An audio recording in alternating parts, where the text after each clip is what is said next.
Here's a little riddle for you.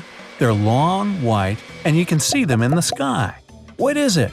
Well, I used to think it was Old Man Winter's farts, but no. If you answered contrails from a jet, then you're the winner. But what causes them? Ever noticed how on a cold day you can see your own puff of breath when you exhale? The same exact thing happens to a plane. The temperature at 25,000 feet or higher, which is cruising altitude, is really low, about minus 30 degrees Fahrenheit. While the engine burns the fuel, it releases different substances, mostly water and carbon dioxide, into the atmosphere. The cold air condenses and sometimes even freezes the hot exhaust fumes, creating those white tails, which look a lot like smoke. That's why they're often called condensation trails or contrails. To give you an idea, planes like the Boeing 747 eject around 2 gallons of water every 3 seconds. That's a lot of water to condense. Okay, but why are these contrails sometimes long and sometimes short? Well, this depends on the weather.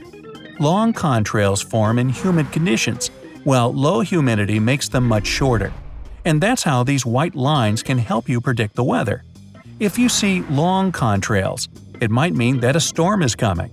If a plane leaves short lines, then don't worry, the weather will be good. Even though traveling by plane is common nowadays, these huge steel birds are still surrounded by secrets and myths that give birth to a lot of questions. So, pardon the pun, but it's high time to get more answers. Number 1. Why can't planes fly when it's extremely hot? Well, hot air is less dense than cool air. This means the air molecules are spread further apart from each other, so they come into contact with the plane's wings less. As a result, it's harder for a plane to take off. It would need a higher takeoff speed, which would require a longer runway. Besides, planes rely on different internal machinery, and a good part of it already runs hot. That's why when the temperature is 120 degrees Fahrenheit or higher, the plane might be delayed, since the possibility of overheating the electronics is dangerous. 2. Can a plane fly on one engine? Yes, it can, especially if it has one engine. Okay, even though, thanks to technological improvements, engine failures have become pretty rare, they still happen sometimes due to damage. However, losing an engine in flight isn't even considered a serious problem by pilots. This is mainly because planes that fly over oceans or for long-distance routes have special certificates that indicate the exact time they can operate safely with one engine. For example, the Boeing 787 can fly around 330 minutes without the second engine. 3. Do planes' oxygen masks have only 15 minutes of air? Yes, they do. But that's enough for an emergency. If the cabin is depressurized at a high altitude, the passengers won't be able to breathe, so they use oxygen masks. At the same time, the pilot will start descending right away to get lower than 10,000 feet, where it's possible to breathe normally again. And this descent won't take longer than 15 minutes. 4. What are those white spiral marks on airplanes' engines? These spirals of different sizes and shapes are for the safety of the ground crew. The ground crew has to wear hearing protection, so they can't hear the roaring engines of a plane. But when they see the spiral swirling, they know it's not safe to approach the area.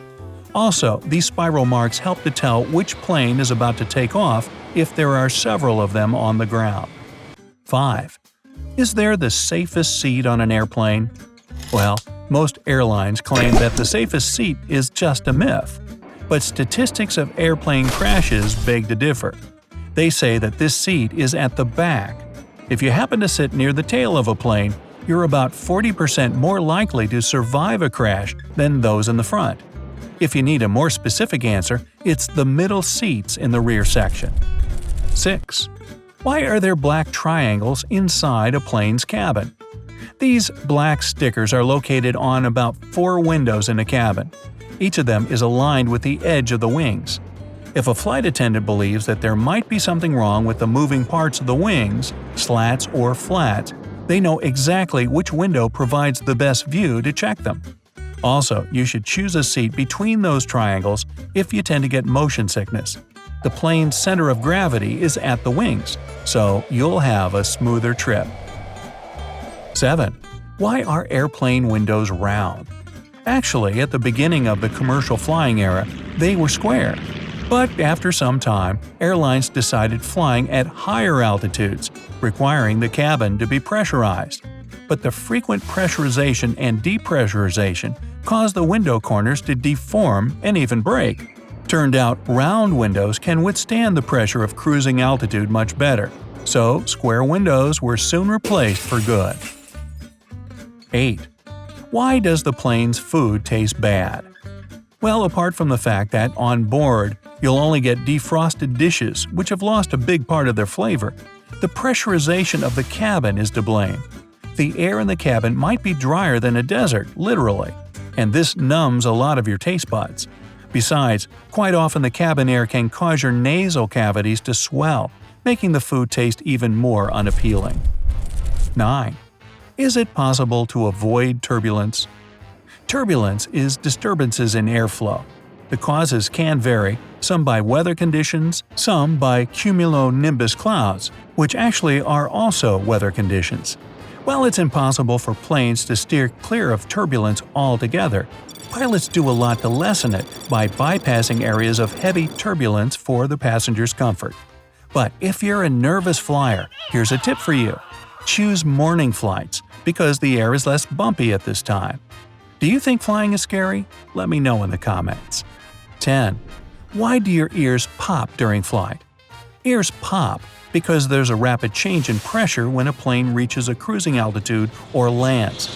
There's not enough time for the pressure inside the inner ear and the air pressure outside to equalize, and the air trapped inside your inner ear causes the eardrum to pop. If you don't want ear popping to turn into pain, try chewing gum or yawning to help your eardrums adjust faster. This is also the reason you'll sometimes hear babies crying during the descent. They have a hard time equalizing their ears. 11. Are a plane's tray tables the dirtiest thing on board? Sadly, tray table surfaces have 8 times more bacteria than the lavatory flush buttons. Unfortunately, quite often, cleaning crews don't have enough time between flights to take care of everything properly. So, don't forget to wipe the tray down with a sanitizing wipe, and don't let your food sit on it. By the way, seat pockets and seatbelt buckles are almost as dirty. 12. What citizenship does a baby born on board get? Well, there are several options. A newborn can become the citizen of the country where the airline is registered, the country over which they were born, or the country where the plane landed. The decision is usually made by the airline, depending on the laws of the countries involved. However, the first option is the most common. Sometimes such babies get a bonus from the airline, a free first-class trip to any part of the world on their 18th birthday. 13. Why are most planes white? Well, first, because extra paint would add around 1,200 pounds to its weight. And the heavier the plane, the more fuel it burns. Airlines simply don't want to pay the extra money. Also, the white color keeps a plane cool by reflecting sunlight. And there are safety reasons. It's easier to spot any cracks, damage, or oil spills on a white surface. Plus, in case of a crash, the white fuselage will be able to attract the rescuer's attention faster. And number 14. Why are there no parachutes on board? Putting one on and jumping out of the plane correctly is no easy feat. You probably wouldn't be able to do it in an emergency situation. Training for skydivers requires many hours, in which they learn all the details about handling a parachute and how to land safely. What's more, even the most experienced skydivers don't jump from an altitude higher than 15,000 feet. On top of that, adding just parachutes without helmets and supplemental oxygen for all passengers would mean making a plane 8,000 pounds heavier. Hey, long ago, I used to wear my sport parachute in the airliner because I didn't want to check it as luggage. I still remember the looks the other passengers gave me. Boy, was that fun. Hey, if you learned something new today, then give the video a like and share it with a friend. And here are some other cool videos I think you'll enjoy. Just click to the left or right, and remember, stay on the bright side of life.